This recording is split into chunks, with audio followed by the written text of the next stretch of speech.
Gabby Petito, you may have heard this come across your... Another new development in the case of missing 22-year-old Gabby Petito. Gabby Petito. Gabby Petito, you may have heard this come across your feed. I've always known Gabby to just be so kind and caring. Trying to start a blog.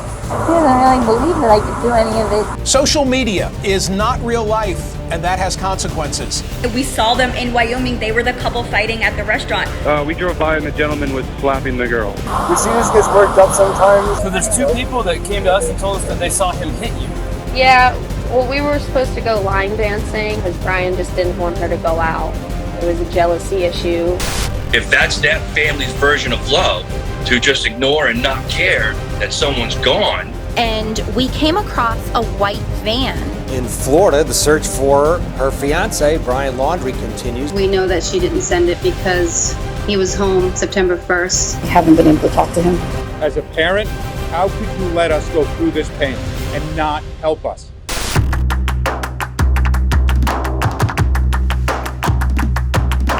Hey humans, so you probably know that this doc is going to be a little different given the sensitive topic. I think most, if not all of you, have probably heard about what happened to a beautiful young woman named Gabby Petito, who was just recently killed tragically, and her fiance, Brian Laundrie, who is very clearly tied to what happened to her, has been missing and likely on the run for the last several weeks. Now, this case has consumed the nation's attention in a way we just haven't seen in years, and tons of you requested that I discuss it as the FBI continues to try and find Brian. Now, I want to say up front, I had a lot of reservations about covering this. There is a lot of misinformation as I've researched, and I don't want to add to that noise, but we have seen how social media has contributed in a very positive way to this case, so all I can hope is that maybe this spreads even more awareness with a complete timeline, something I haven't seen put together virtually anywhere, as well as some insight into domestic violence, which I'll be abbreviating as DV, and ways that we can help survivors, because as you know on this channel, we often discuss challenging topics that not many others do. But most importantly, if you do have any information regarding this case, please contact the FBI tip line immediately. I will have that linked in the description. Now, as with all SWOOP docs, I will break this down into 3 parts: Gabby and Brian's relationship according to those who knew them, the ongoing investigation of Brian's disappearance, and I'll give a rundown of the complete timeline of events up until now. I'll do my best to hopefully make some sense of all of this, because I think without this timeline, the story is just really difficult to put together. Now, before starting, I want to extend my deepest condolences to the Petito family. Gabby just seemed like such a lovely spirit, and I hope that her memory in time can be a blessing through the pain. I also want to note that there are official charities for the Petito family, the Johnny Mac Foundation. I will have those also linked, and this doc today is sponsored by Fastic, which I am so thankful for, and I will be donating proceeds from the sponsorship to the foundation. And as y'all know, your support and the sponsors are the reason I'm even able to make these docs, as well as those donations and advocate for victims. So I just want to thank you for watching and engaging with the sponsors. It really means a lot. So huge thank you to today's sponsor, Fastic, which has been a complete game changer in my weight loss and health journey, which I think you guys are really gonna love. So Fastic is a free intermittent fasting and meal tracker app that helps you reach your health and weight goals with a tracker, personal health insights, cutting edge analytic tools, and daily educational content to keep you motivated. And I just gotta say, like, it works. Like, I'm actually seeing results, which I'll show you all in a second. So as many of you know, I've been struggling with my health and weight loss for a few years. Like, lots of depression eating, honey. And especially after injuring my spine at the start of this year and having fibromyalgia, I also haven't been able to work out much, like, at all, which really set me back. So when I discovered the Fastic app, which it's free, it honestly changed everything for me. Now, I've been using it every day for the last 2.5 weeks since I got it, and I've not only lost weight, like 3.2 pounds to be exact, without exercise, but it's totally changed how I approach everything. So just so you understand, intermittent fasting is a healthy lifestyle change. It's not a diet. It's where you have a set window of time time in a day where you eat,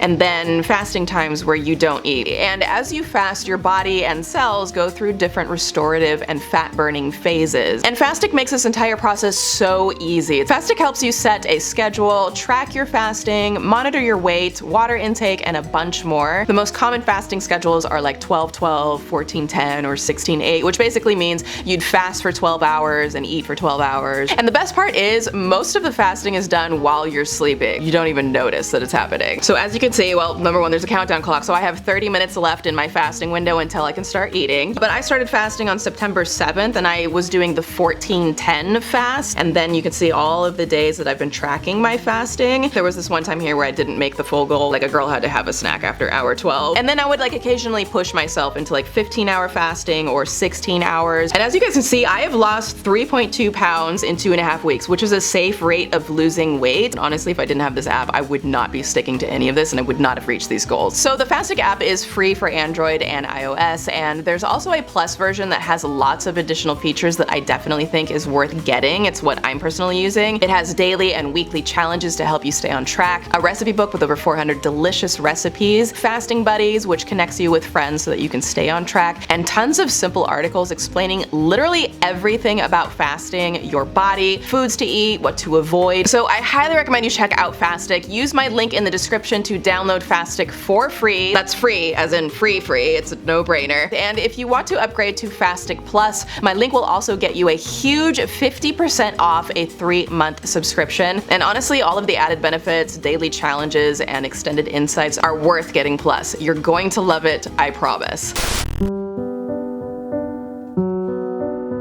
Okay, we're gonna dive into the timeline now, starting with a little background about Gabbie and her relationship with Brian, according to those who knew them. So Gabby Petito was born on March 19th, 1999 in Blue Point, Long Island, New York. The oldest of 6 siblings, Gabbie is described by her friends and family as a very kind-hearted, adventurous, full of life and optimistic person. In a recent interview, one of Gabbie's friends said that Gabbie was the type to always be cheering her up. She came everywhere with me. We joked around and said she was my emotional service human because everywhere she went, just to like always cheering me up, you know. Gabbie's family said that she developed a love for nature early on in life and recently fell in love with van life culture, recently quitting her job at a juice bar to spend time traveling, hiking, and living a more minimalistic life with the goal of building a blog and van life YouTube channel. Hello, and good morning. Now, Brian Laundrie, her fiance, was born on November 17th, 1997, which makes him about a year and a half older than Gabbie. She met Brian at Bay Point Blue Point High School in Long Island, and though they didn't start like dating until after high school, they both realized that they had a lot of common interests, both of them loving nature, hiking, and traveling, and so they started dating in March of 2019, and then Brian proposed to Gabbie in July of 2020. Now, during this time, Brian's parents moved to North Point, Florida, and eventually Gabbie moved in with Brian at his parents' house, so they're all living together in Florida. And that's going to be important, so keep that in mind throughout this timeline. Brian and Gabbie were living in his parents' house before they left on their road trip. So they took several long trips before the pandemic, even going cross-country in a neon Sentra, if you can imagine. And then they decided to downsize their lives, so she quit her job so that they could start traveling full-time and got a 2012 Ford Transit van. Gabby Petito never goes outside. Actually, 2 of their high school friends, Ben Matula and Alyssa Chen, were recently interviewed about what people thought when they said that they were going to travel full-time. And they said all of their friends are either still in college or searching for entry-level jobs. They were living the dream that we all want. They were having the adventure of a lifetime. It seemed like they were seeing the world with the person that they loved. Also, according to what I've been able to find, police said that the van belonged to Gabbie. This is is also important because eventually, as we'll get into, Brian shows up alone at his parents' house where they were both living in Gabbie's van without Gabbie. Most of us probably know this. So Gabbie and Brian's van life trip began in July of this year, starting in Long Island, New York, where the plan was to visit national parks across the US and reach Oregon by the end of October. But Gabbie vanished after her last known contact with her family in late August from Grand Teton National Park in Wyoming.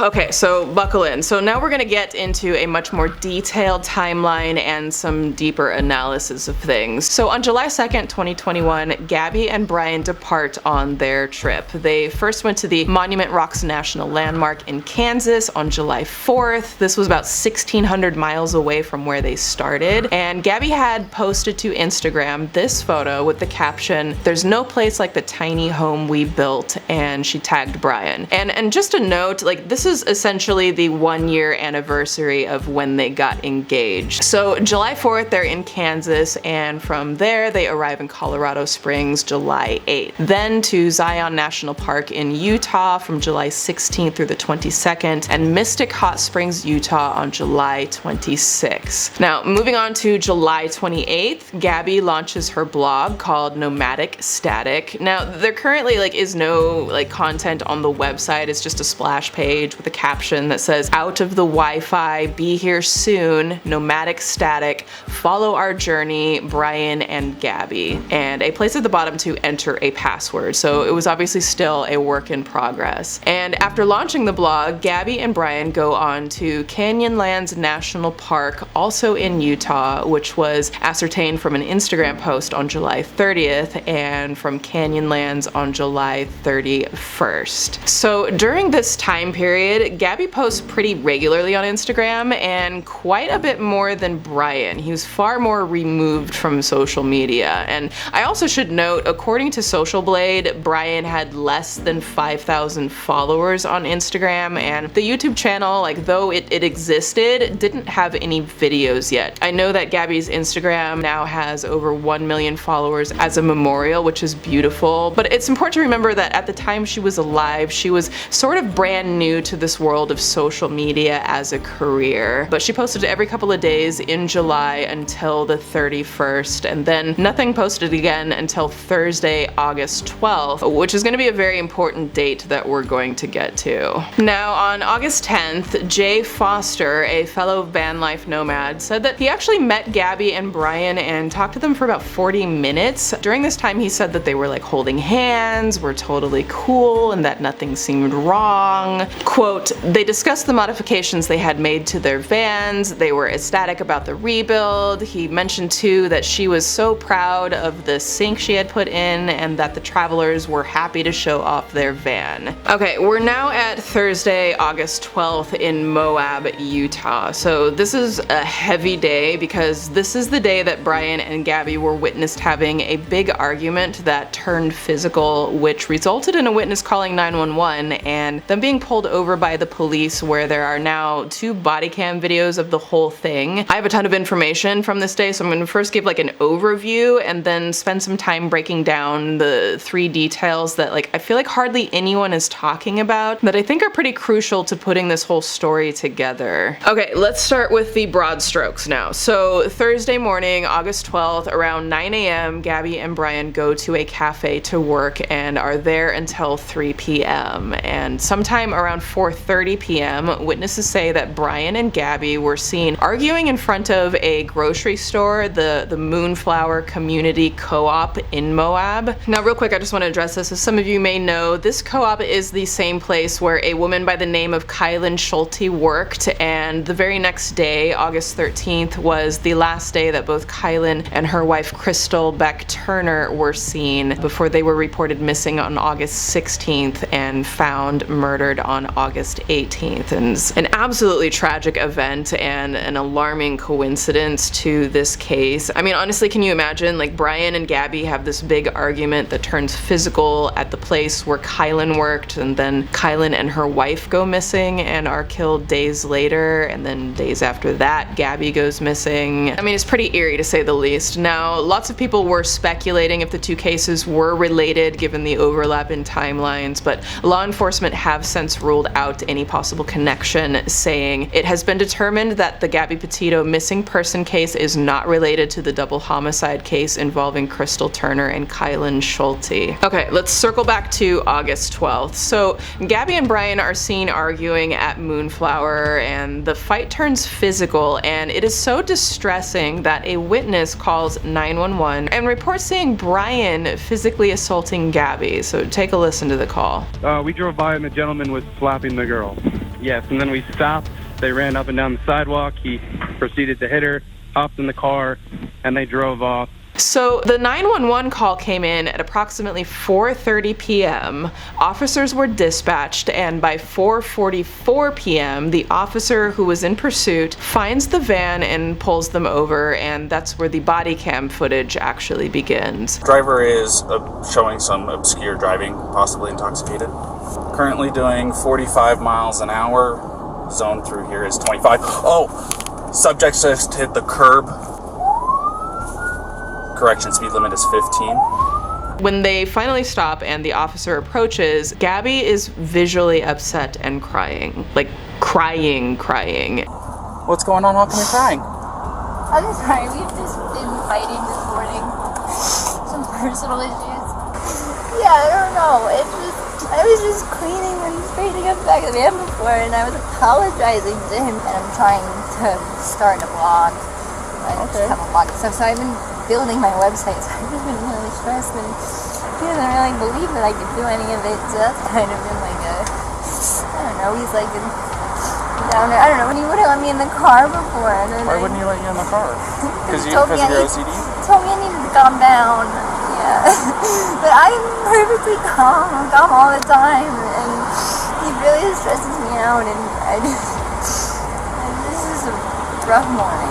Now, we're going to analyze some of their body language and signs of abuse in a second, as I do think it's important to note as you watch this how just like polar opposite Gabby and Brian's demeanors are. I mean, Brian is like overly polite and chatty and making jokes and almost over communicating, which are generally considered classic signs of an abuser, or can be, and a potential narcissistic one at that, while Gabby is shaking, crying, distraught, apologizing, hugging herself, and making intense fixed eye contact. So we'll get into all of that. But at this point, more officers arrive on the scene, and one approaches Brian, who's still in the driver's seat. How's it going? How are you doing? Good. Hey, we got a call about a male hitting a female and the two of them getting in this vehicle and taking off.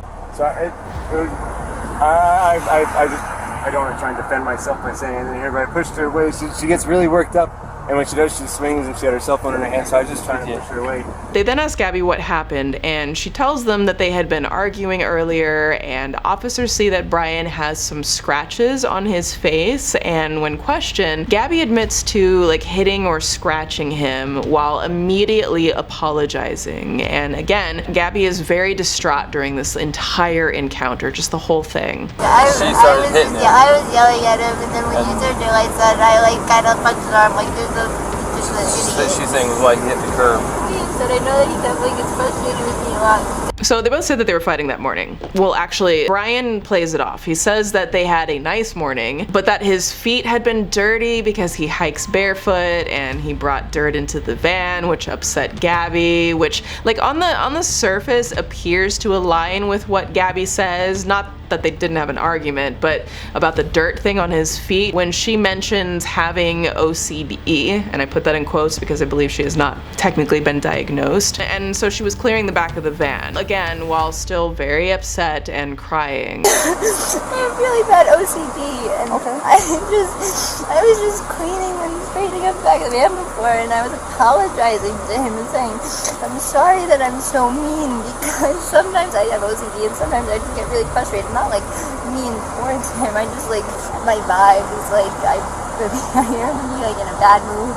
And I was just saying, I'm sorry if I'm in a bad mood. I've just been really stressed. I had so much work I was doing on my computer this morning. So after quite a lot of back and forth conversations and Gabbie explaining how she had been physical with Brian, you can tell that the officers are starting to determine Gabbie as the aggressor in the DV dispute, not Brian, regardless of the 911 call.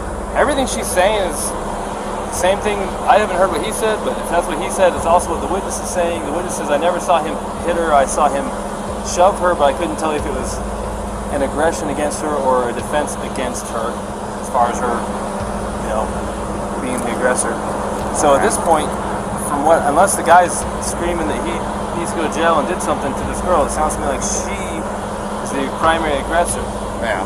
Now the problem with her being the primary aggressor is in an instance of domestic assault, be it a male or be it a female, we shall arrest. In Utah, they have made a law that if we have a domestic assault, they don't trust the police to make good decisions because too many cops have made bad decisions. So they say, we're not going to give you discretion. We're going to write a law that says that whoever the primary aggressor is has to be charged. No choice. But I think because Gabbie started off by saying that she hit Brian, that she hit him first, even though she also then said that Brian assaulted her. So there's two people that came to us and told us that they saw him hit you. But we want to know the truth if he actually hit you. I guess, yeah, but I hit him first. Where did he hit you? Don't worry. Just... Well, he didn't like hit me in the face. Like he didn't like punch me in the face or anything. Did he slap your face or what? Well, like he like grabbed me like with his nail, and I guess that's why it looks. I definitely have a cut right here because I can feel it. Yeah. When I touch it, it burns. You do have injury, and both an independent witness, probably the next one we're going to talk to as well, which we haven't talked to yet, but the one we did talk to, and your own companion have made it clear that she was the primary aggressor and that she was striking you and you was received injuries. You haven't admitted to striking her. She has not admitted to striking her. The witness did not see you strike her. So at this point, you're the victim of a domestic assault. That even if you didn't want to pursue this, you don't have a choice. The police decided that Gabbie was the abuser, which is just like, it's really frustrating in a lot of ways, right? Of course, I know we have 20/20, like hindsight, but it's still frustrating. I'm going to speak to you frankly. I have a daughter almost your age, and I'm looking at you not so much like a suspect, but also as kind of a victim in the sense that you're dealing with some struggles emotionally and mentally at your age. Probably they'll work themselves out as you get older. There's a lot of angst at your age, and I remember being your age too, because you both contributed to this, is as a result of your inability to cope with the anxiety and the stress that you're having. So in a way, you're kind of a victim of this. I think you would have done better if you had the skills to do better. But you don't learn skills until you learn skills, and you don't have enough life experience yet to know how to navigate everything. Now, bitch, listen, okay, so I don't know, like this shit is so beyond frustrating and confusing. So like on one hand, you have a witness call 911 saying a man hit a woman, and the officers know that. They got the call from dispatch. But the officers seem to only credit the second witness. There was another witness saying, yeah, I saw the man shove her, but I don't know if it was assault or self-defense. Now, to me, like either way, you have two witnesses who saw a man put hands on a woman, whether it was self-defense or not self-defense. One is convinced it's DV, the other isn't sure, but there was physical contact either way. And you have Gabbie confirming these two witnesses that Brian did in fact grab her face and get physical with her. Literally the only person who does not corroborate that story that Brian got physical is Brian. I wonder why that is. And because Brian has scratches on his face and Gabbie admitting she hit Brian, the officers choose to side with Brian, disregarding Gabbie's continual crying, shaking, clearly distressed state. Like, I don't know, look, like I'm obviously not an officer. I don't know the protocols here, but I can't wrap my head around that being your final conclusion here. I mean, like if anything, it sounds like there was an assault by both of them. So charging them both would have made more sense to me than labeling Gabbie the abuser and Brian the sole victim. You know what I mean? Like, and then when you see in the police report that the incident was ruled as a mental health crisis, like honey, What the f is going on here? I just, if Gabbie was in such extreme distress that you conclude she was having a mental health crisis, then, like, where was the intervention? Like, what might drive a woman who said she was hit, witnessed by others as being hit, is hyperventilating, sobbing, and holding herself? Like, what might cause her to be acting this way? I'll wait. And where was the mental health professional in this? What really gets me with this is taking it back to the moonflower dispute at the van. Brian said he locked her out of the van, but the van was Gabbie's. But she just gets worked up sometimes, and I try and really distance myself from her, so like I locked the car and I walked away from her. You want to tell me about those scratches on your face? She had her cell phone in her hand, that's why I was pushing her away. I know I shouldn't push her, but I was just trying to push her away. Go, let's just take a minute. It's like it was literally her van, not Brian's, and police would know that the second they ran the registration when they pulled them over. So legally, Brian had absolutely no right whatsoever to lock her out of her own van. And realistically, we got to think about this. The van isn't just Gabbie's car, it's also her home. Like, remember, they were living the van life, meaning living out of this van. So not only was Brian locking Gabbie out of her van, he was locking her out of her home. I locked the car and I walked away from her. I didn't want to go anywhere. I guess I said it in like a mean tone, and he got really frustrated with me, and he locked me out of the car and told me to go take a breather. So I think it's no wonder then, like when you hear that witnesses say it looked like Gabbie was trying to climb inside the van through the driver window and climb over Brian to get inside, that's how we got the scratches, she was just trying to get inside of her own home. Like, that's supposed to be her safe place, you know, the only place that belongs to her, and Brian locks himself inside of her home, fighting with her. He leaves her completely vulnerable, which I think, as an outsider, is absolutely abuse. Like, it's control. And we'll see several instances here where Brian is forcing his control over Gabbie, according to what other people have said. And this is a prime example of that. And for all we know, Brian could have been threatening to take her van and leave her there, or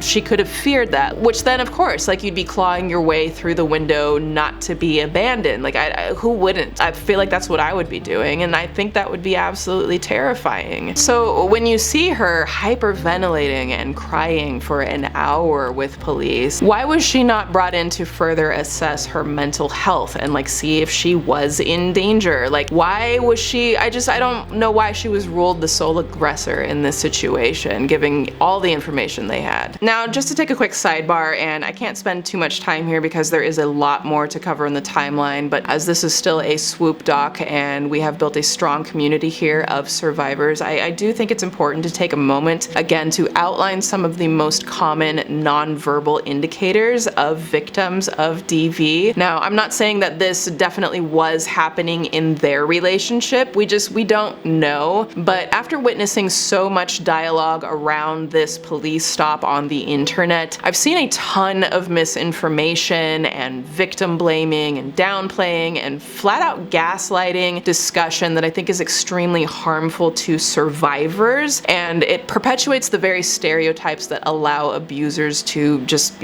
keep abusing like the fucking assholes they are. So just to give a little background on me for context, though, this is not about me. As many of you know, I am a survivor of multiple assaults. I have been violently SA'd, was mentally and emotionally abused for much of my life by someone in my family, and have only recently felt safe enough to share a bit of what I've lived through. So while I'm not a doctor and I would never attempt to diagnose anyone, I have learned the signs because I have lived them for many years. So here are some of the emotional signs of DA. Agitation, anxiety or constant apprehension, changes in sleep habits, developing a drug or alcohol problem, extremely apologetic or meek like we see with Gabbie, loss of interest in daily activities, low self-esteem, seeming fearful, depression, and suicidal ideation. Now, you may also notice behavioral changes such as becomes reserved and distant, begins isolating themselves by cutting off contacts with friends and family members, hours, cancels appointments with you at the last minute, drops out of activities they would usually enjoy, exhibits excessive privacy concerning their personal life, and is often late to work or other appointments. Now, I think it's also important that you be able to identify the signs of an abuser in case you or someone you know is suspected of being abused but aren't sure. And remember, this is just a small list, so don't take this as like the end-all be-all if you answer no to all of these but you still feel something's off. This is just a kind of a starter point for you. So some of the signs of an abuser include extreme jealousy, possessiveness, unpredictability, a bad temper, verbal abuse, controlling behavior, antiquated beliefs about roles of women and men, blaming the victim for anything bad that happens, controlling the finances, and that's a big one that I think people don't really think about, controlling what you wear, demeaning you, and so on. And if you're still unclear about your own relationship, but maybe something feels off to you, please consider asking yourself the following questions. Are you afraid of your partner often? Do you avoid certain topics out of fear of angering them? Do you feel you can't do anything right or just kind of numb inside? Do they criticize or belittle you? And are you embarrassed for your friends to see how they treat you? Do they limit your access to money or tell you who you can and can't hang out with? If you answered yes to any of those questions, first of all, please don't panic. But if you feel comfortable, when you're ready, please consider talking to someone you trust about your relationship to figure things out, or you can reach out to one of these free, anonymous 24/7 advocates who are here to help you figure things out. And you know, back to the police pullover, even in instances like this where the officer asks the distressed Gabbie if the bizarrely calm and almost charismatic Brian is patient with her. Is he usually pretty patient with you? Yeah, but it just makes me upset. I know that he definitely gets frustrated with me a lot because I have a lot of anxiety and he definitely has anxiety too. Oh, that could be a bad combo if you both have anxiety. I'm not telling you what to do with your life, but if you know you have anxiety, look at the situations you can get in. You know what I mean? Now, I'm not trying to say that officers didn't do what they could to help. I don't want to like place blame on them for the ultimate outcome of this. Let's pause on them again a minute and take it to a more global perspective for victims in general. But if you're talking with a potential abuse victim and they're apologizing, blaming themselves, and sharing they have mental health issues like anxiety, which can be incredibly debilitating, by the way, if you phrase questions like, is your partner, the potential abuser, is he usually patient with you? Is he usually pretty patient with you?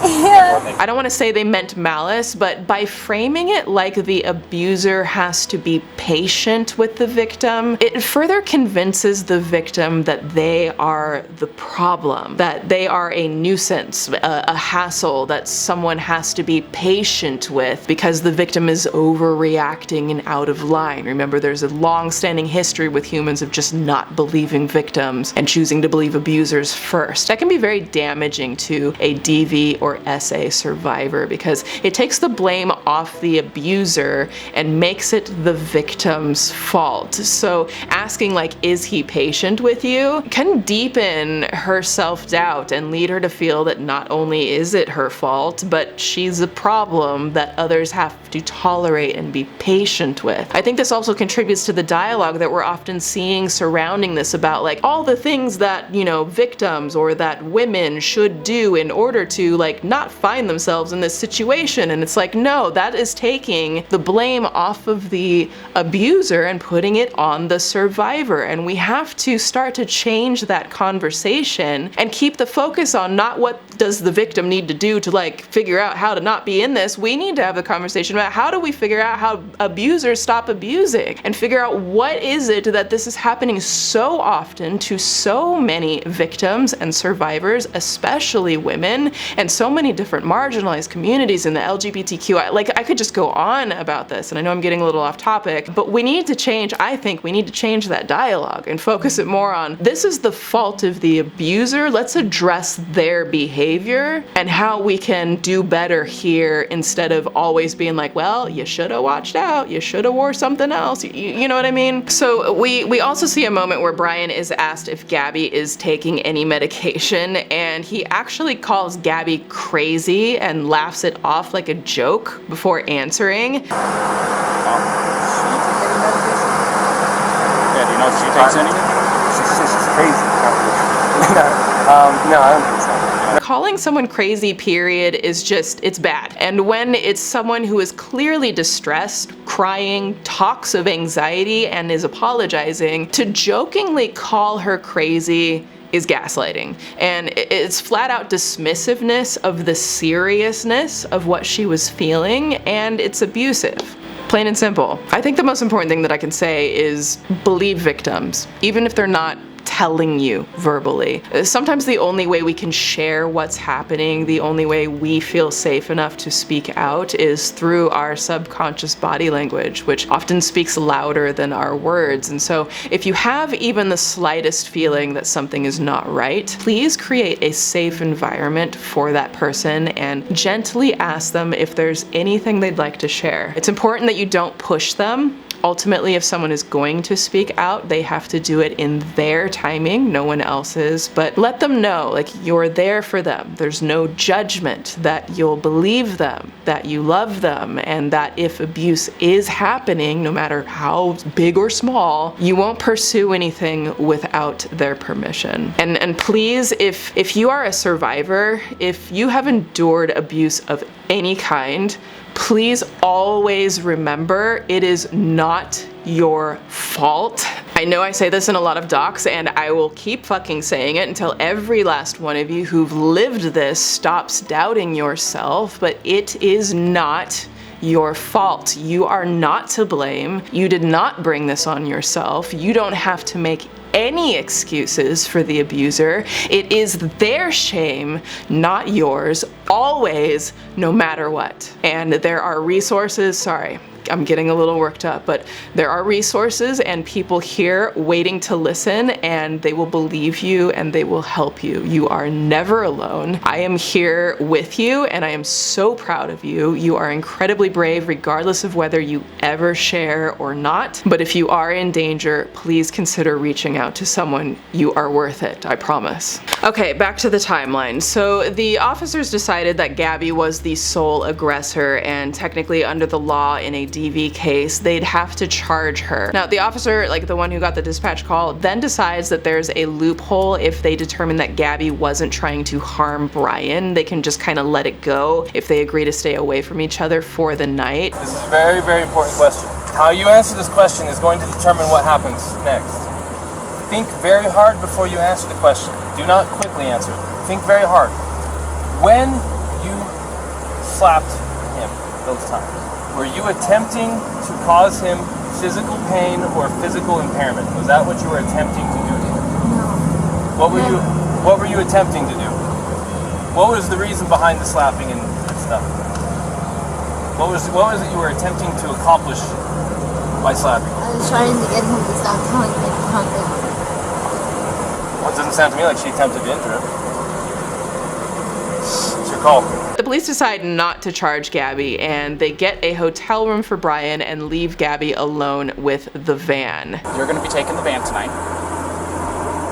and you're going to go somewhere else. I am going to get him lined up for the hotel room tonight. I want you guys to stay away from each other.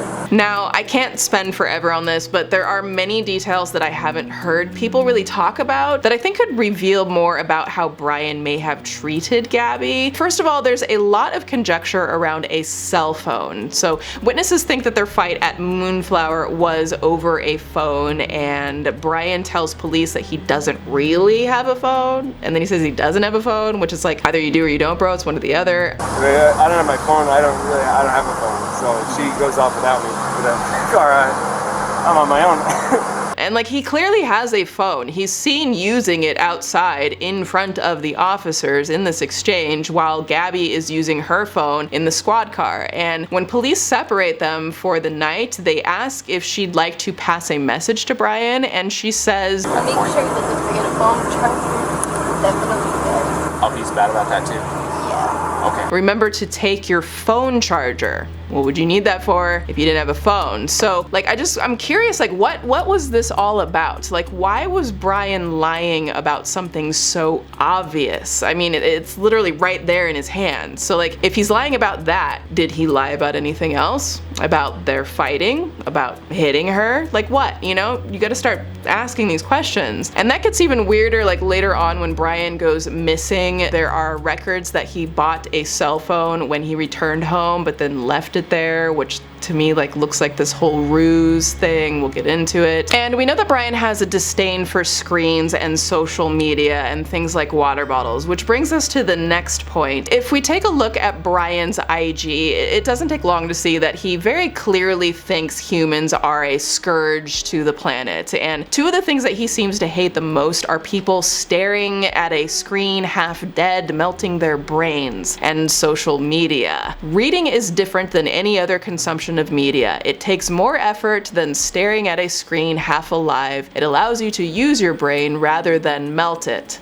I think our culture, our society, has put itself above all living creatures, creating needs purely to support destructive economic practices. This tree doesn't require an Apple Watch, it doesn't stream its favorite shows or have a microwave oven, pay health insurance, or drink grande iced caramel macchiatos. This is very telling to me. So we know that Gabbie was working on launching a blog and becoming a van life YouTuber, and she wanted Brian involved. But if Brian thinks that staring at screens makes you half alive, that's a problem for Gabbie building a social media business that revolves around screens. So when Gabbie makes the comment in passing to the officers that Brian doesn't think I can do it, we get a clearer picture that Brian wasn't supportive, and I would be willing to bet could have been verbally or mentally abusive about her choice to work on screens. Remember, their fight happened after they spent 6 hours in a coffee shop while she was working on her website, and Brian just wanted to go to the Delicate Arch, which is a natural landmark. Our little squabble started because we were hanging out at the coffee shop.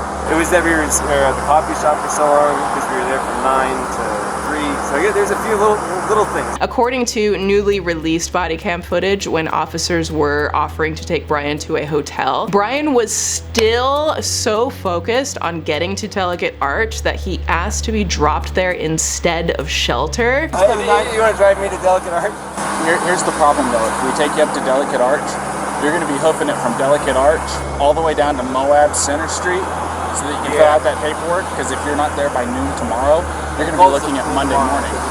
Well, and I've got to do the thing so I can't go camping. Like, that was his main priority, and this was all just kind of like an inconvenience to that priority. And so I wouldn't be surprised if he was getting increasingly frustrated that she was working all day and he just wanted to be in nature, to the point that maybe he was threatening to abandon her. Like, we don't know, but maybe that's why he locked her out of the van and she was possibly desperate to climb inside, which could have resulted in him getting scratched. I think this is one of the biggest things that no one is talking about. Like, you take the ego of someone who has that, you know, in my interpretation, holier than thou approach to how humans should and shouldn't live, and mix it with someone who wants to build a social media life, and it could be very toxic. And so I'm speaking as someone who has done YouTube for a long ass time, honey. It is not easy. It takes a lot of time. It is an extremely disruptive lifestyle. You don't just like quickly take some pictures along the way. Like, there is so much more to that, and if everyone involved isn't fully on board, then it's going to get ugly and resentful real fast. Bitch, I have been there. If an abuser also has narcissistic traits,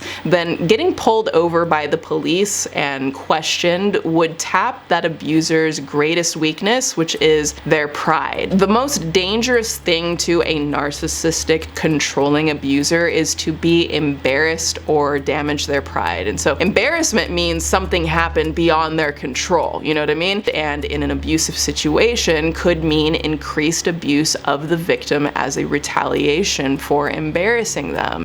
it was not unusual to hear her taking responsibility for her behaviors and kind of, and him not taking any responsibility for his. I tend to think that probably there was a lot more that he did to contribute to the situation than at least I saw in that first 20 minutes. But it's really important that law enforcement knows what they're doing, that they give a potential victim space to be able to safely talk about what's been going on. We do see instances of Brian being controlling over Gabbie. He controlled her by locking her out of her own van. Gabbie's friend Rose talks about a time when Brian took Gabbie's driver's license so that she couldn't go line dancing. Like, that was a jealousy thing. Well, we were supposed to go line dancing. Her drive is about 30 minutes to me, and halfway there, she realized her ID was missing. And so it caused a really big argument because Brian just didn't want her to go out, and it was a jealousy issue. It caused a huge argument between them, and she came over and cried and just talked to me about what happened and told me all that she was comfortable telling me. I do believe that their relationship, as they kept going on, was getting a little, problematic. I mean, just seemed like there was more and more arguments, and everything she did, I feel like, he thought was wrong. And even as she said in the body cam, he didn't even support her with her blog, which that's not what a fiance or boyfriend does. They support you with anything you want to do, and that in itself, made me feel like it just continued to get worse. Okay, I know it's been a lot so far, but I want to be as detailed as possible, so I'm now going to bullet point a bunch of the timeline. So August 17th through the 23rd, Brian left Gabbie in the Fairfield Inn in Salt Lake City, Utah, and flew back home to Florida to help his father empty out a storage unit where he and Gabbie had their things. Now, according to Gabbie's mom, Brian's father offered to let them keep their belongings at his house so they wouldn't have to pay for the storage unit. So Brian left Gabbie at the hotel so she wouldn't be alone in the van, and Brian then flew back to Utah, and they left the hotel together on August 24th. Now, the troubling thing is Gabbie's mother now wonders, like, why was it necessary to move Gabbie's things during their road trip? And like, what became of her stuff? Even asking, where are her things? Now, on August 19th, Gabbie posts the first and only video on the Nomadic Static YouTube channel documenting their trip. And keep in mind, Brian is in Florida at this time, so she's posting their first ever vlog, the flagship, something that was really important to Gabbie that she's worked so hard on without Brian present.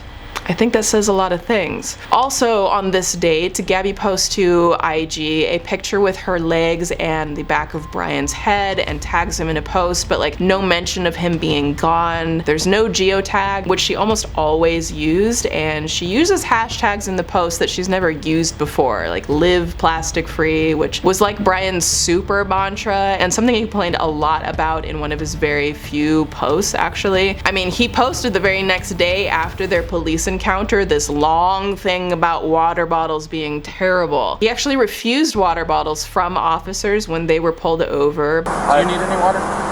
That's okay. It's hot. No, it's alright. I don't like plastic bottles. It's okay. Thank you though. But Gabbie accepted water bottles. Do you have any water? Brian may have seen that. That could have spurred him to suddenly post on social the next day when they would have gotten back together. Maybe this upset him. Again, just speculation. And maybe he condemned her about it and posted about it the next day. Maybe her sudden post about that was pressured. We don't know. And her post language didn't really seem like the type of language that she would even use. Quote, almost immediately after telling Brian how happy it made me to see that people were truly respectful of the park, I watched some guy leave his processed, pre-packaged plastic conglomerate of lunch garbage on the picnic table.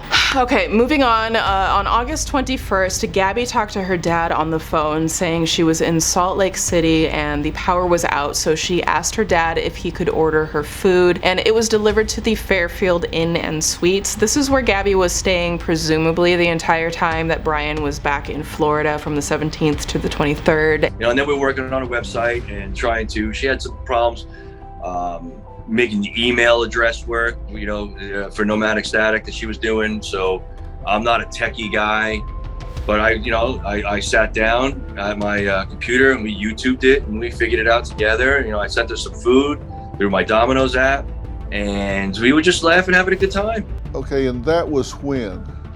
That was on the 21st of August. And sadly, from what we know, this was the last time that her father ever spoke to Gabbie. Now, there are reports of the last time that Gabbie spoke with her mom via a FaceTime call, but it's a little confusing from my research. So some reports say the call happened on the 23rd or 24th, while others say it was the 25th, but most believe it was the 24th, which was the same day that Gabbie and Brian were seen checking out of the Fairfield Inn and Suites in Salt Lake. And on August 25th, Gabbie makes her last Instagram post with a sort of weird caption, "Happy Halloween," and pics of her in a dress and heels. Now, as lovely as these photos are, all posts since they left on their trip were in nature and travel clothes, so the heels were odd, and most people think that this was not actually posted by her, because why would she have heels on this trip? But like, it also could have been an old photo, we just don't know. Now, on Friday, August 27th, Gabbie's mom received an odd text from Gabbie's phone that read the following: "Can you help Stan? I just keep getting his voicemails and missed calls." According to the affidavit, which noted that Stan is Gabbie's grandfather, but her mom told police that she never called him Stan, and therefore was concerned that something was wrong with her daughter, and rightfully so. Now, I think a lot of people agree that it's likely that text was not sent by Gabbie, and perhaps sent by Brian after Gabbie had already been killed. And 3 days later, on August 30th, there was another text sent from Gabbie's phone to her mom saying simply, "No service in Yosemite." Now remember, Gabbie and her mom talked often, so something this brief was out of sorts, especially since it was revealed that they didn't have plans to go to Yosemite. So her mom suspects that it was sent by Brian and purposely meant to throw them off from his location. I know my daughter, and if you do the math, we know that she didn't send it because he was home September 1st, and they never went to Yosemite. They never had plans to go to Yosemite. So it's obvious. The timeline just doesn't match. Brian drove the van and arrived in Florida by himself on September 1st, so there's no way that Gabbie could have sent that August 30th with Brian with her, and him make it all the way across the country to Florida less than 2 days later. So it's likely they were never in Yosemite or even close to there, and cell phone records should support that.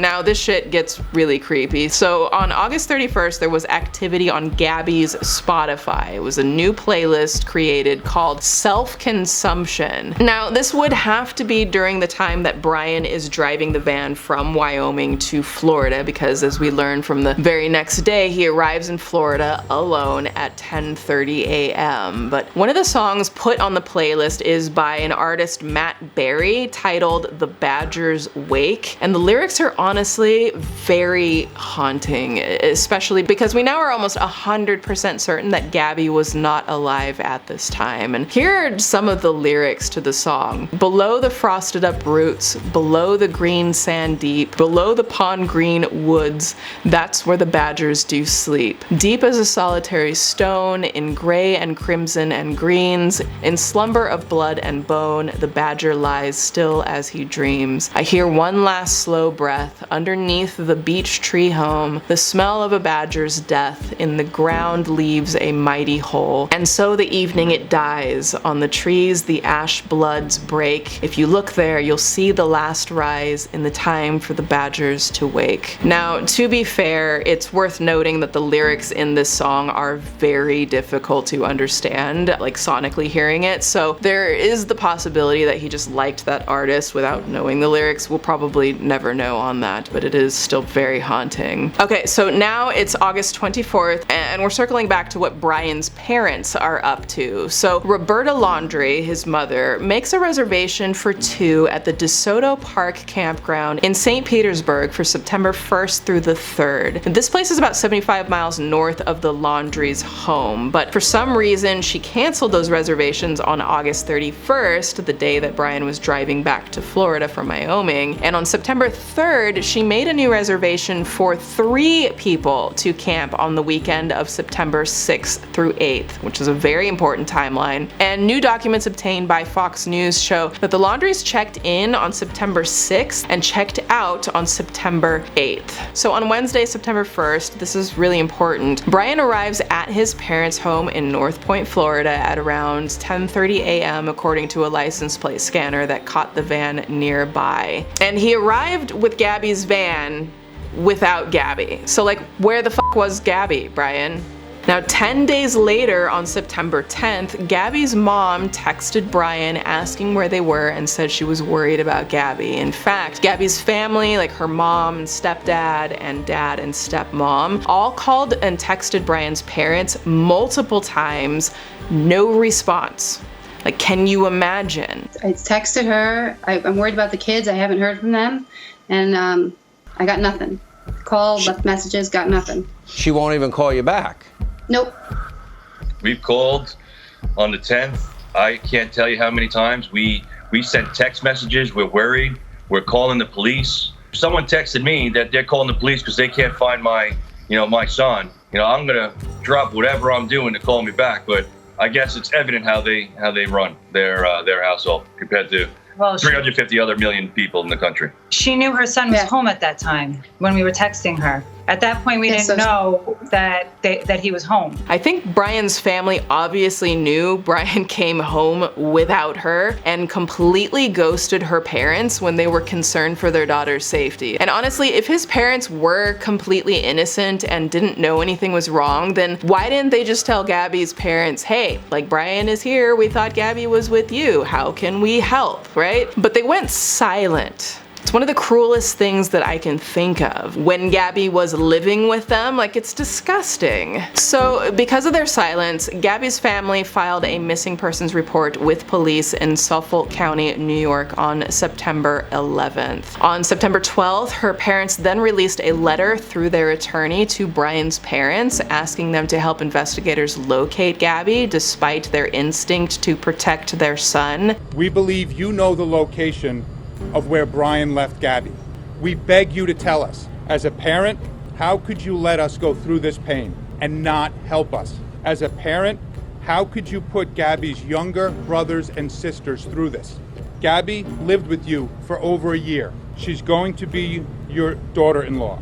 How can you keep her location hidden? Please, if you or your family have any decency left, please tell us where Gabby is located. Tell us if we are even looking in the right place. I mean, it's fucked up, right? Like, here they are trying desperately to find their daughter and her own fiance, and his parents refuse to even talk to them to where they have to get an attorney to try to communicate with them. Now, the next day on the 13th, a witness comes forward, Shannon Baker, because she realized that she and her husband Russell remember seeing a Ford Transit van on August 25th near Jenny Lake and might be Gabby's van. So it's a potential clue in the timeline here. Quote, it had the black ladder on the back and the 2 black rooftops on top, the 2 bars, and we made the comment that that would be the perfect little camper van to go around in. Now, on the next day, September 14th, Brian Laundrie was officially identified as a person of interest in the case. We know that he was last seen September 14th by his family members in Florida, and the Laundrie family attorney, Stephen Bertolino, confirmed that Brian's parents told authorities that Brian went to the preserve Tuesday, and that's the last time they saw him, but they did not tell police this until the 17th when they reported him missing. Shocking. I mean, at this point, the Laundries are just on my dumpster ass trash list. I just, like, everything about their behavior and silence has been calculated, extremely suspicious, and flat out cruel. I mean, Gabby's parents are asking for help, and Brian's parents, like, lawyer up? Like, who the fuck does that? I know, people who know some shit went down and could be involved. Like, that's who. So honestly, why the fuck would I expect them to report him missing on time? Now, to add more shit to the storm, Brian's parents said, via their attorney, that they went to the reserve Wednesday to look for him, saw his car with a note from police saying the vehicle needed to be removed, and left it overnight so their son could use it to drive back. But when Brian didn't return Thursday, they went back and took the car? Like, what the hell kind of sense does that even make? Like, first of all, what the hell is your son doing returning with his fiance's van without his fiance? Second, why are you ghosting her parents? And third, why the hell is your son going camping again alone? And fourth, because bitch, the list just keeps going, if your son is camping alone and you find his car, why the hell would you take it away? Like, how the hell is he supposed to get home? I'm just wondering, like, none of this adds up. Well, bitch, correction. It all adds up if the sum equals y'all guilty as hell for aiding and abetting and accessory after the fact. But bitch, I'm not an attorney, so I digress. But back to the timeline. So also on this day, Gabbie's stepfather, James Schmidt, a former fire chief for the Blue Point Fire Department, flies to Wyoming to search for Gabbie. And also, Brian and an older lady, presumably like his mother or sister, were spotted at an AT&T store purchasing a phone. Now, reports say it was a burner phone, but of course the Laundrie's lawyer says it's not a burner phone and that Brian left it behind and that it's now in the hands of the FBI. So like, bitch, I don't know what's going on with that, all this stuff about a phone. But the Laundrie silence was so bad that the North Point Police Chief Todd Garrison tweeted his frustration over the lack of help on Wednesday the 15th, basically pleading for the Laundrie's lawyer to arrange a conversation. Quote, 2 people left on a trip and 1 person returned. Just sums it up perfectly. Then Gabbie's family releases another statement through their lawyer saying, Brian, how could you do this to Gabbie? You selfishly remain silent while Gabbie is all alone in the wilderness. Brian, your silence is reprehensible. We beg you to do the right thing and help us bring Gabbie home. I mean, it's honestly just, it's disgusting and it's heartbreaking. I know it's innocent until proven guilty, but like this shit is just so foul to me. Now, another thing, according to Social Blade, Brian's Instagram account started following 1 new person on the 15th and 1 on the 16th. And his account also unfollowed people the following days, but like that could just be accounts that were blocking him. But like, why was there activity? Was it Brian? Was it his family? Like, who did he start following? These are things that I would love to know in this. Okay, I know there are a lot of dates, but bear with me. I wanted to make this timeline as complete as possible. On Thursday, September 16th, Gabbie's Instagram account was briefly deactivated while Instagram was investigating fake accounts before then reinstating it. And also on this day, the Northport Police Department held its first press briefing, including a request for help from Gabbie's father. Now, on September 17th, whew, a lot of shit happened. So the FBI arrived at Grand Teton National Park during the search for Gabbie, and on the same day, Cassie, Brian's sister, says she has not been able to talk to her brother since he arrived at their parents' house without Gabbie. Me and my family want Gabbie to be found safe. She's like a sister and my children love her. And all I want is for her to come home safe and sound, and this to be just a big misunderstanding. I haven't been able to talk to him. I wish I could talk to him. Now, this has all come into question in the last few days. First of all, that is such an odd way to phrase things, like, I haven't been able to talk to him. Like, it just sounds off to me. I feel like any regular person would say, like, I haven't talked to him. I don't know where he is. But here she's like just really choosing her words. There's also a lot of body language experts and psychologists weighing in on her small facial movements, pointing out that she micro smiles each time she says this, implying she's lying and trying to conceal. So maybe. Now, on top of that, the Laundrie's lawyer now says that Cassie actually spoke to Brian on the 1st and the 6th. Cassie saw her brother Brian on September 1st when he stopped by her home, and again on September 6th at Fort DeSoto Park. Law enforcement agencies are well aware of these dates. Any prior communication by Cassie that does not reflect these dates is simply a difference of relating an answer to a question misinterpreted by Cassie or poorly posed by the inquirer. That was from the Laundrie's family attorney. And when Bertolino was asked whether Cassie was at the campground at the same time as her brother on the 6th through the 8th, he responded IDK, meaning I don't know. But I think he absolutely did know, because ding ding ding bitch, photos have come out from Cassie with Brian at the campsite, so we'll get into that. And wait, another update. So Cassie has now been filmed by protesters outside of her house telling them that she saw Brian but hasn't been able to talk to him since Gabbie was reported missing. So it's like all these little qualifiers suddenly. Do you know that she was missing when they went to Fort DeSoto? No. You didn't have September no clue 11th, that she was missing? the detective that was working with Gabbie's mom called me up, and I told her everything she needs to know. We told them from day one that we were at Fort DeSoto with them on the 6th and that they came over here on the 1st. The police has known everything that's out there the whole time, from September 11th night on. That's when I became involved, and I knew nothing before. Your own parents are not talking to you for what reason? They just... The lawyer said no.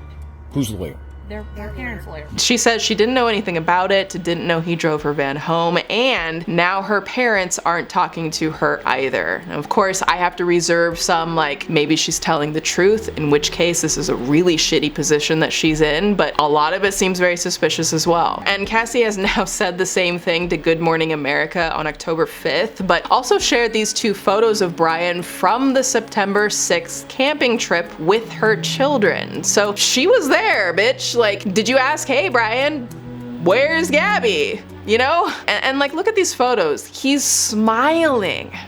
I just throw it all in the trash because I can't. And from what I've been able to find, like, these are likely the last known pictures of Brian. And now Brian's sister also said something about Brian and Gabbie's relationship that I thought was odd. And she said, it looked typical of both of them.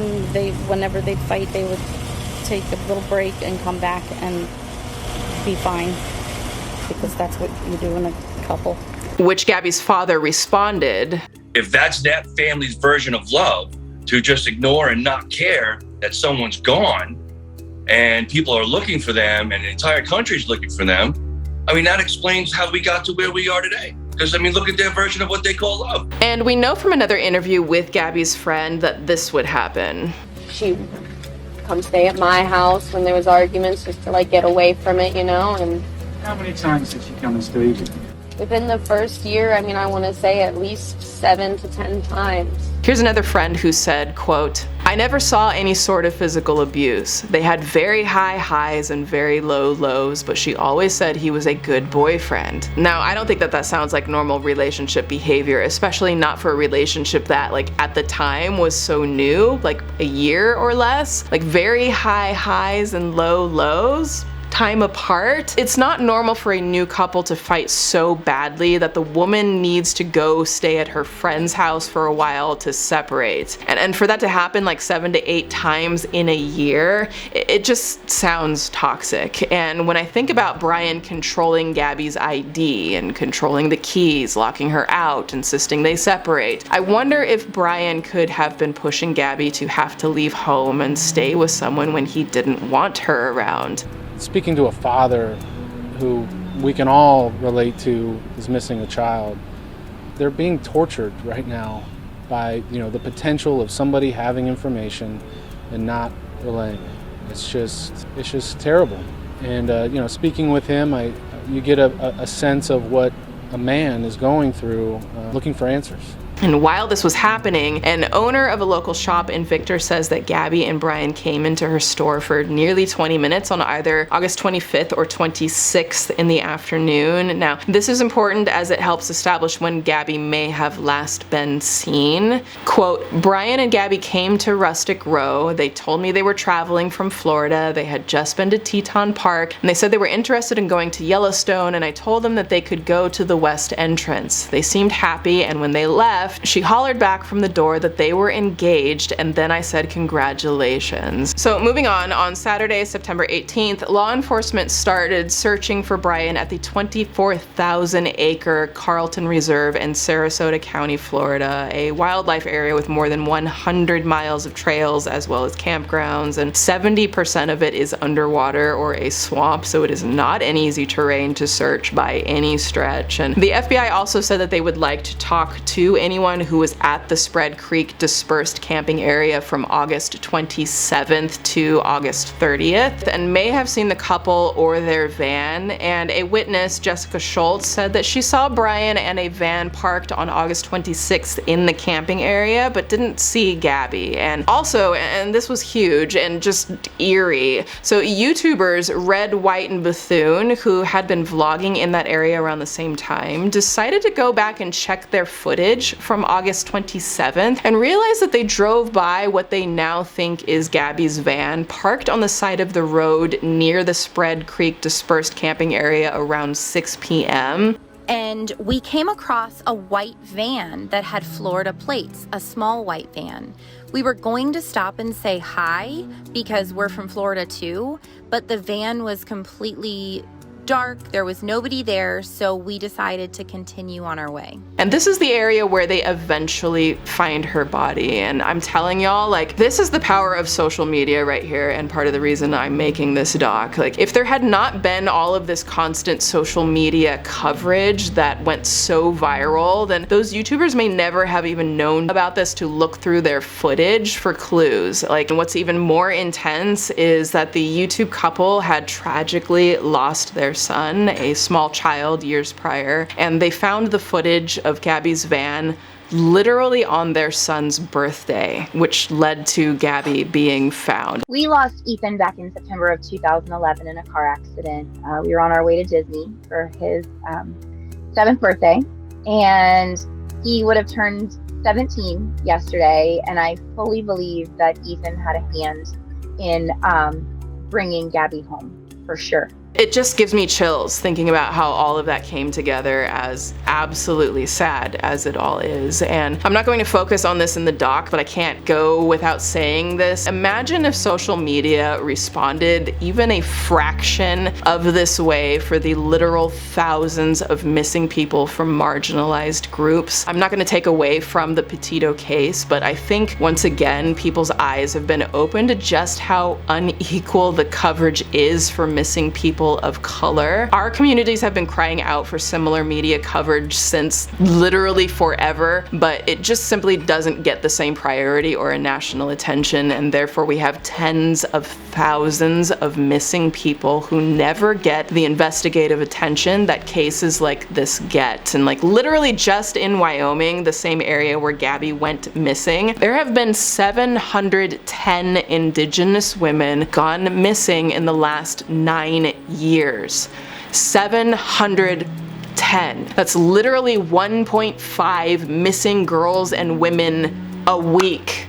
And you never have heard about them. And the media doesn't cover that. It's disgusting. And imagine, after Gabbie was found, imagine if just a tiny fraction of the resources that have been spent looking for Brian were spent searching for missing victims that could potentially save lives. So anyways, I could make a whole doc on my thoughts about that, but I'll keep it at that for right now, and we'll go back to the timeline. So sadly, as we all know, on Sunday, September 19th, the body of Gabrielle Gabby Petito was found by law enforcement agents on the eastern border of Grand Teton National Park. Earlier today, human remains were discovered, consistent with the description of Gabrielle Gabby Petito.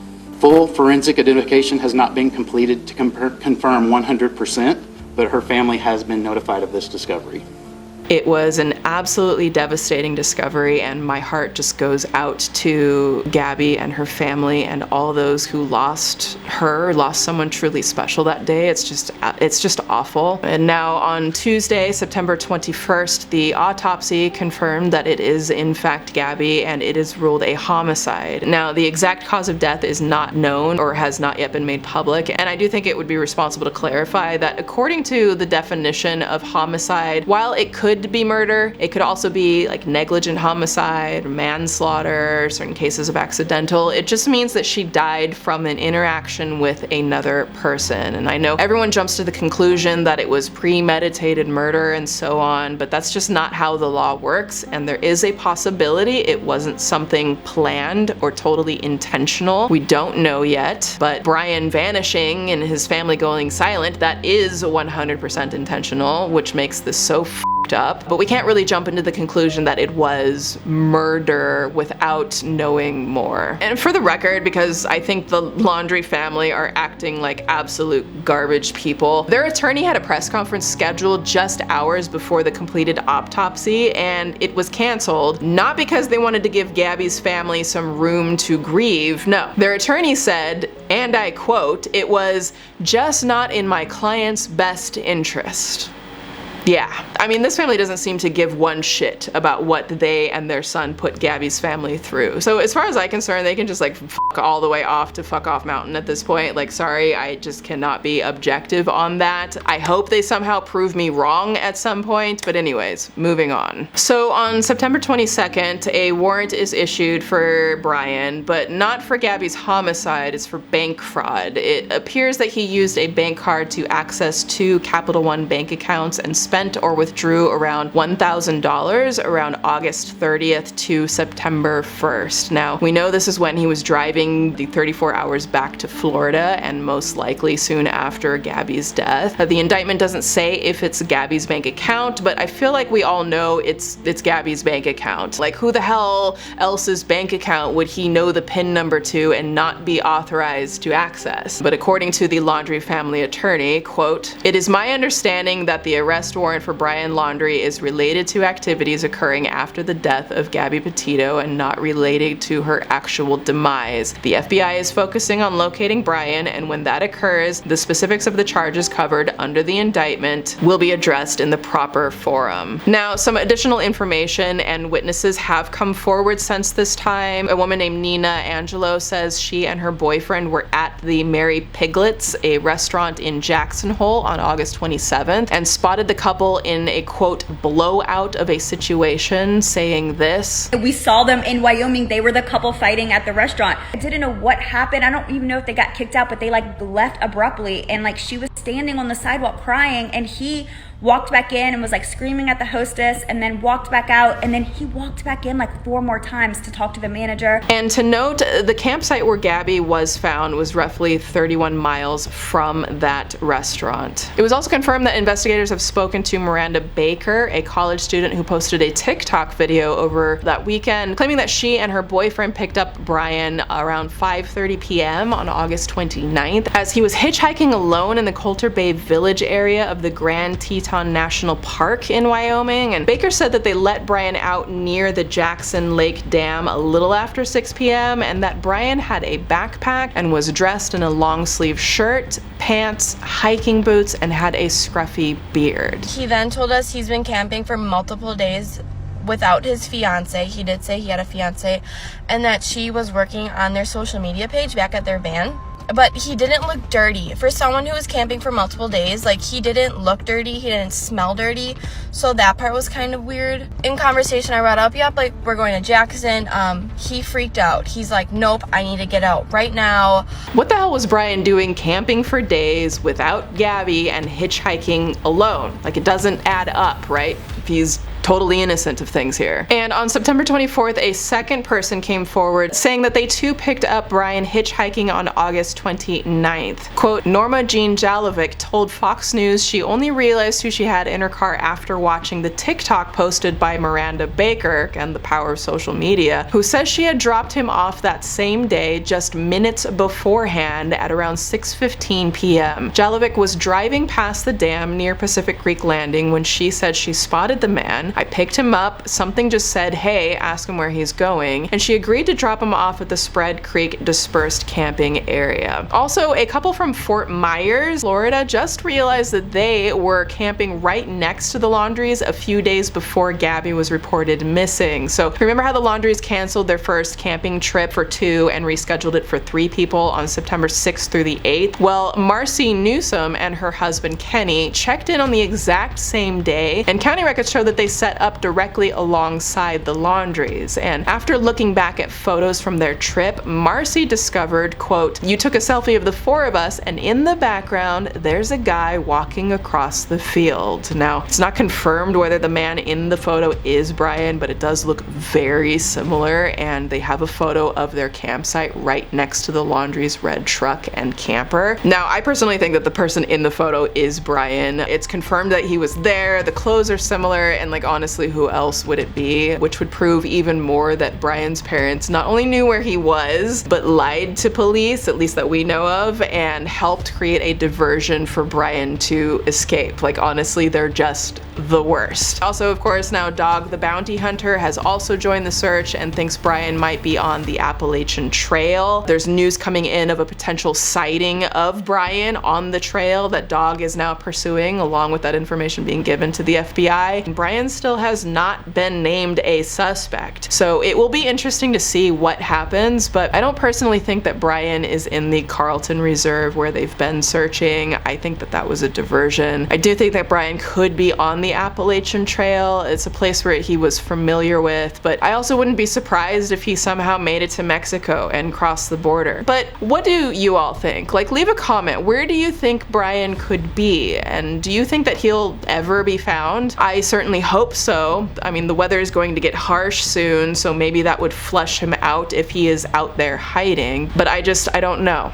So that basically catches us up on the full timeline up to the minute I'm filming this. Again, if anyone watching, if you have any information regarding this case or the whereabouts of Brian Laundrie, please contact the FBI. And if you ever witness something that doesn't seem right to you, if you witness abuse or potential abuse or have information about the disappearance of anyone, please speak up. Sometimes speaking up or calling 911 or reporting things that you see can make the difference between life and death. Now, please, for a moment, excuse the tone shift because I need to say a couple of things at the end of all of my docs, but thank you for continuing to watch and support these. Huge thank you again to Fastic for sponsoring this doc. You can use my link in the description to download Fastic for free to change the game with your health and weight goals, and also get 50% off a 3-month subscription if you upgrade to Fastic Plus. I honestly think it is so worth it. And again, I'm so grateful to even have sponsors, and thank you for checking them out week after week. Your support of the docs and the sponsors is what makes these donations even possible. And again, I will be donating proceeds to the Johnny Mac Foundation, which is linked below. I want to send my deepest condolences to Gabby's family. I hope that they have time to grieve, and I hope in time, however long it takes, that they find some sort of peace through all this pain, and that her memory is forever a blessing. And again, I hope we all have a better understanding that what happens on social media in regards to how someone presents their life is rarely ever the full story. We could have easily come to the conclusion that Gabbie was living her best life on a road trip with the love of her life, always smiling, kissing, adventuring through the most beautiful places in the country. But as we've seen, captions don't always show the truth, and in instances of DV, the victims don't always feel safe enough or understand that it's not their fault and they can seek help. I've said it a million times in my docs, but to turn this outward a bit, if you have ever been the victim of assault, abuse, DV, SA, gaslighting, anything, please know again, it is not your fault, and you do have options no matter how dark or alone you may feel. Please reach out to someone you trust for help, and if the person that you trust is the one abusing you, you do do not deserve to be abused, and there are people and resources ready to help you get out of it when you're ready. And I'll finish this with some words from Gabbie's father about what the family would like us all to take from this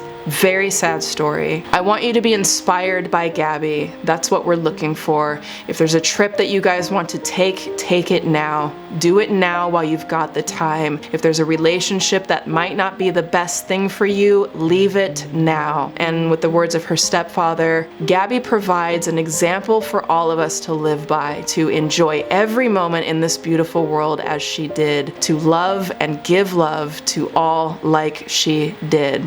All right, everyone, take care of each other, and I will see you very soon with a new doc. Bye.